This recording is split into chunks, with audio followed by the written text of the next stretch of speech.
Continuamos en la UNED y estamos en el grado de Historia Moderna de España, del 1665 al 1808.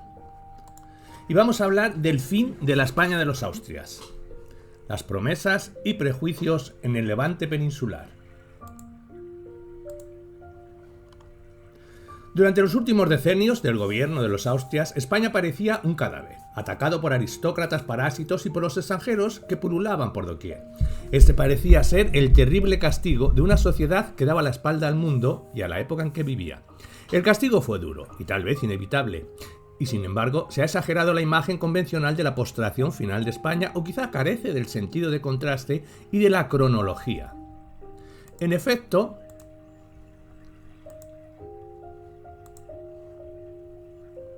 a partir del decenio de 1680, el país comenzó a salir de su letargo y a revitalizarse en medio de las ruinas del gobierno y de la economía.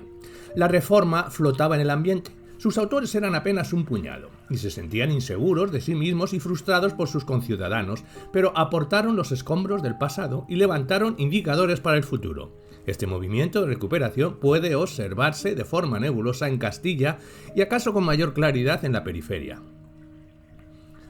La zona oriental de España avanzaba con independencia de Castilla. La segunda mitad del siglo XVII fue un periodo dorado para la autonomía provincial. Tras el costoso fracaso con que se saldó el intento de imponer la uniformidad constitucional y fiscal, el gobierno central dejó a las regiones completamente a su aire. Don Juan de Austria apeló a Aragón y Cataluña y fue el primer político en hacerlo, no para reivindicar sus derechos, sino para apoyar unos derechos ya reivindicados.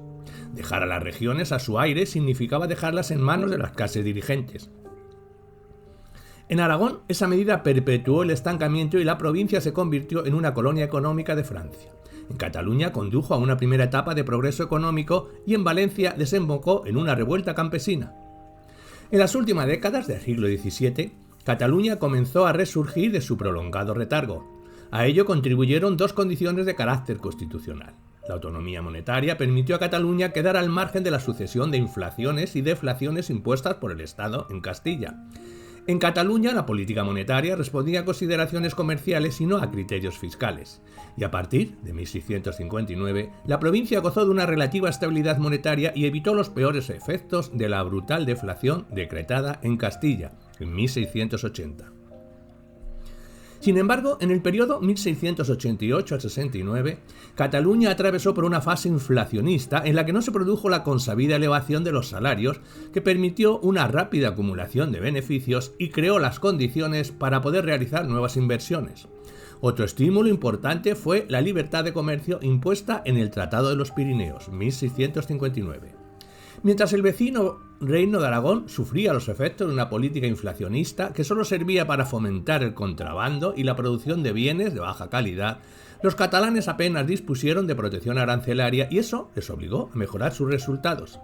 El reto que suponía la libertad de comercio permitió que su industria textil conociera una cierta renovación y expansión, desprendiéndose de arcaicos privilegios y equipándose para competir en mejores condiciones con los productos franceses, ingleses y holandeses. Después de un periodo de estancamiento, en 1664 al 74, el comercio marítimo inició una fase de mayor actividad en los últimos años del decenio de 1670. Según los datos de Piarec, Derechos del Gremio Mercantil, aumentó notablemente hacia 1680 y al finalizar la centuria, su situación era mucho mejor que en los inicios de la misma. En los últimos años de la década de 1690, el tráfico en el puerto de Barcelona se había casi duplicado con respecto a 1600. Barcelona albergaba ahora grandes empresas que comenzaron a abandonar el mercado reducido del mundo mediterráneo para abrirse al mundo exterior, hacia Cádiz y Lisboa, comprando productos coloniales, azúcar, cacao y tabaco, e intentando importar productos catalanes a los mercados coloniales. La marina mercante catalana fue reconstruida y dotada de armamento para que pudiera hacer frente a los corsarios. Aunque Barcelona era el centro de la actividad comercial, la actividad productiva se desarrollaba en otras partes. Las industrias artesanales de la capital estaban todavía deprimidas en la segunda mitad del siglo XVII, especialmente en los sectores sedero y textil. En cambio, las provincias progresaban constantemente. La producción de vino y de aguardiente conoció un cierto auge gracias a que se exportaba a todas las zonas de España, particularmente a Andalucía, donde comenzaba a penetrar en el comercio de las Indias. El aguardiente se vendía también a los ingleses y holandeses y ese mercado adicional permitió la expansión del viñedo, mientras que una parte de los beneficios iba a parar a manos de otras industrias locales. La producción textil era mucho mayor en las provincias que en Barcelona y parecía estar asimilando los adelantos técnicos introducidos por Francia. Por otra parte, en los puertos pequeños del Principado existía una activa industria de construcción naval en pequeña escala. Esta descentralización económica era consecuencia no solo de la menor carga fiscal que soportaban las provincias, sino también del crecimiento de la población rural, que convertía al interior del Principado en una buena fuente de mano de obra.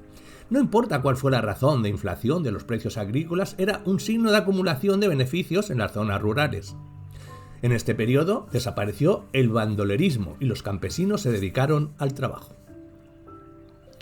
La atmósfera era adecuada para que surgieran una serie de ambiciosos proyectos para promover el comercio exterior.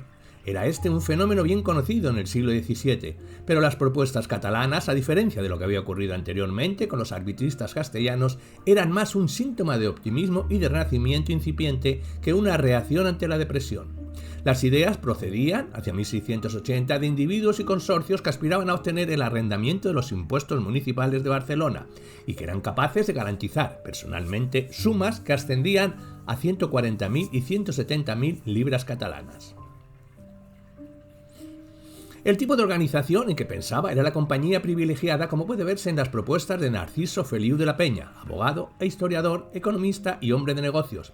Feliu trataba de conseguir el progreso de las manufacturas catalanas, si era necesario, mediante una política de protección, para que el comercio de Cataluña pueda elevarse nuevamente, como un ave fénix de sus cenizas.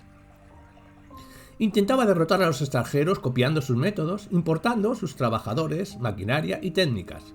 En 1681, Feliu esbozó un plan para la constitución de una compañía comercial, según el modelo de la que existía en Holanda, Francia e Inglaterra. Se constituiría en Barcelona un capital suscrito por 50 accionistas y daría crédito a los capitanes de los barcos, a los comerciantes e industriales y financiaría la construcción naval. Al mismo tiempo, todos los años enviaría 2 barcos a América para exportar fruta, tejidos, cobre y vidrio.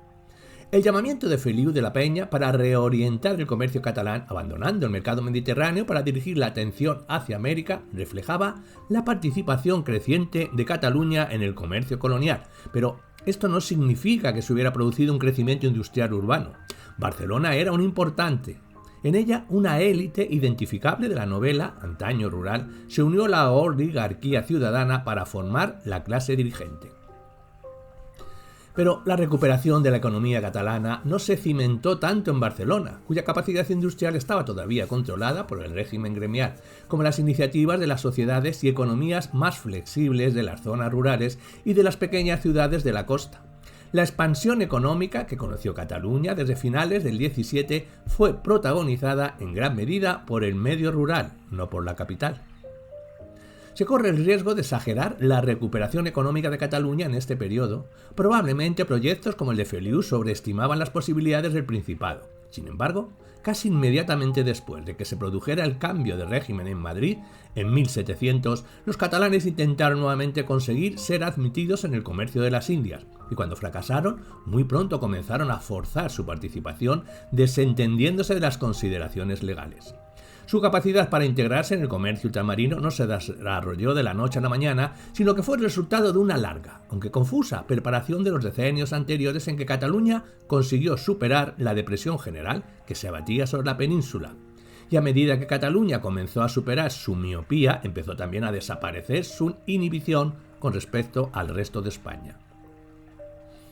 Entre 1653 y 97, Barcelona aportó a la corona la considerable suma de 6.377.591 libras, cooperación financiera que Olivares no había podido conseguir.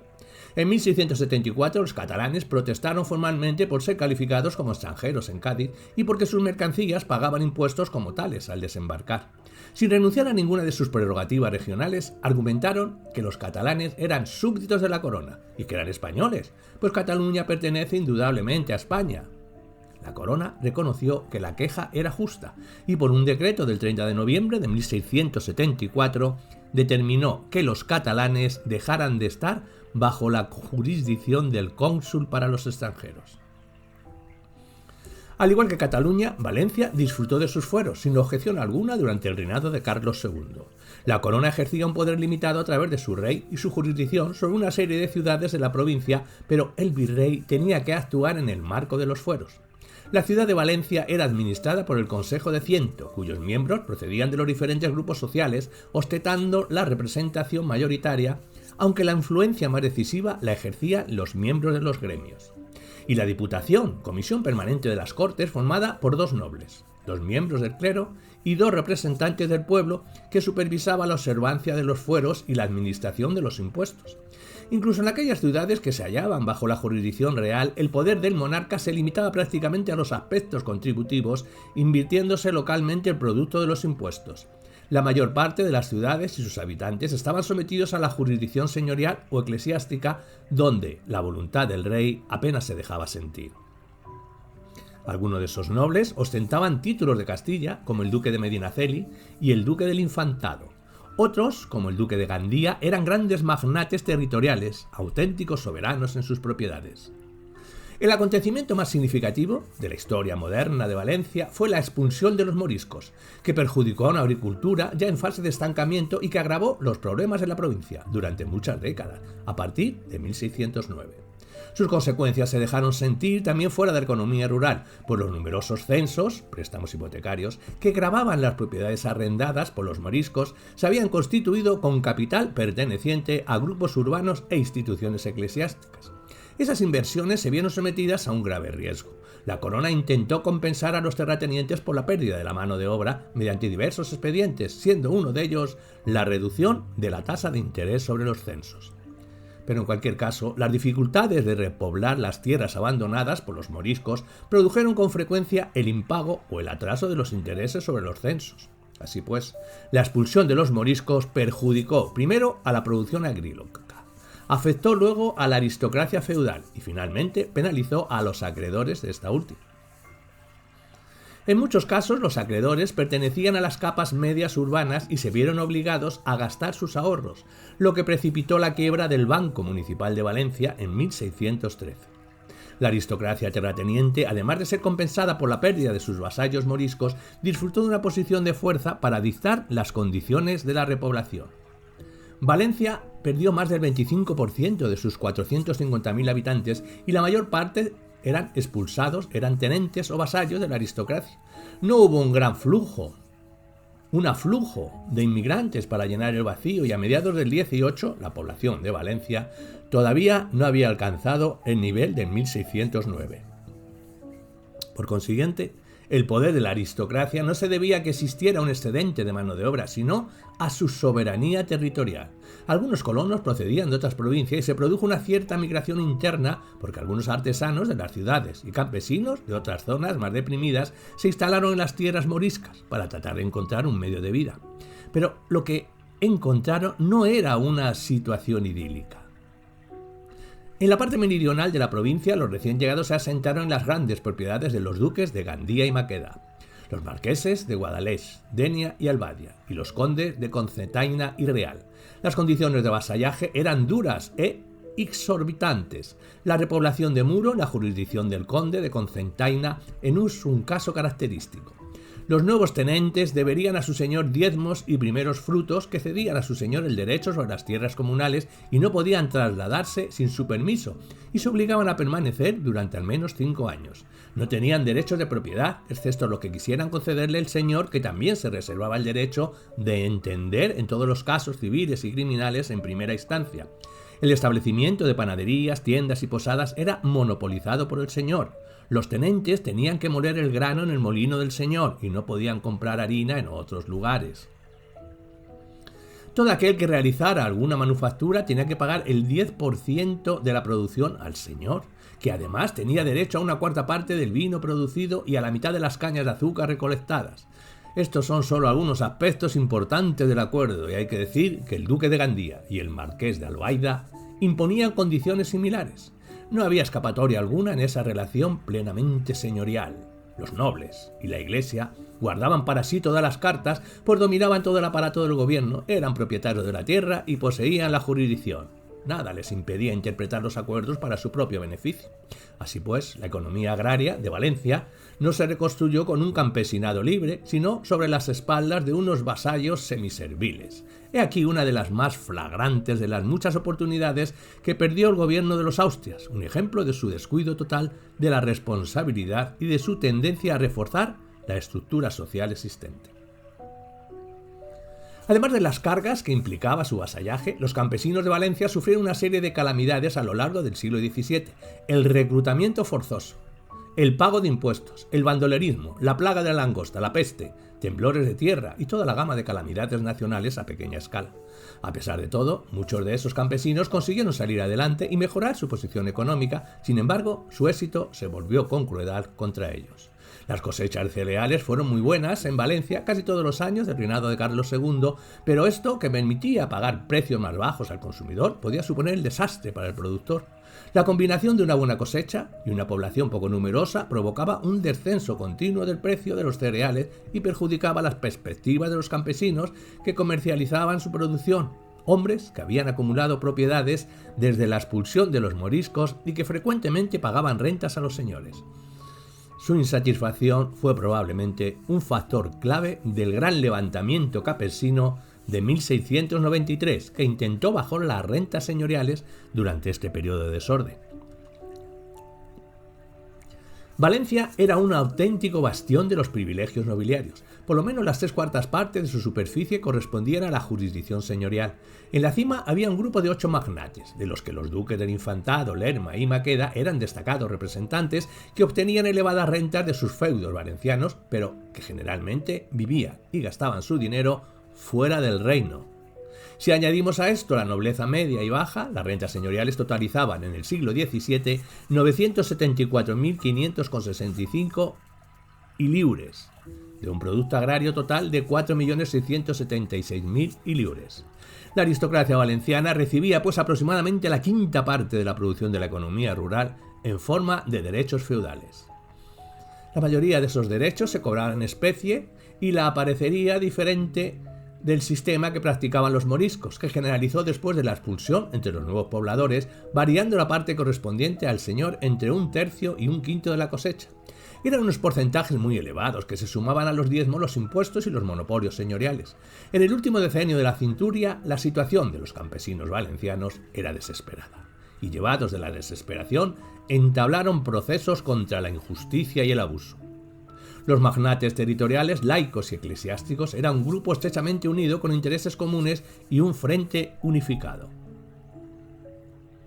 El marqués de Castel, Rodrigo, publicó una serie de decretos virreinales en los que rechazaban sus peticiones y declaraba que en la repoblación posterior a la expulsión de los moriscos, los señores habían adquirido derechos de propiedad y de fiscalidad sobre los tenentes que habían sido confirmados por el rey, y que los nuevos pobladores conocían las condiciones y las habían aceptado. Los campesinos recurrieron a Madrid y presentaron una petición al monarca que no tuvo mejor acogida. La tensión estalló en el verano de 1693, cuando los campesinos rehusaron repartir el producto de la cosecha con sus señores en los porcentajes habituales. Y el 9 de julio de 1693, los bailes del duque de Gandía encarcelaron a 4 campesinos de la aldea de Villalonga por no hacer frente a sus pagos. El rey ofreció entonces una amnistía y se prestó a escuchar a los rebeldes, pero no a las caballerizas, llegando incluso a poner un alto precio por la entrega a los jefes rebeldes más importantes, ya fuera vivos o muertos. Los aldeanos aceptaron la oferta e intentaron de nuevo una acción legal, pero sin más éxito que antes. Pero, dividido el movimiento, la rebelión había quedado prácticamente sofocada tras 3 semanas después de iniciarse. García nunca fue capturado, pero Navarro fue hecho prisionero y ejecutado. Otros rebeldes fueron enviados a galeras o hubieron de pagar multas muy elevadas, pero el espíritu de rebelión no se extinguió a pesar de la dura represión. Después del año 1700, durante la Guerra de Sucesión, los campesinos de Valencia intentaron nuevamente sacudirse el yugo señorial, pero la causa de los Austrias, que habían abrazado estaba condenada al fracaso y la victoria de Felipe V fue la victoria de la aristocracia terrateniente.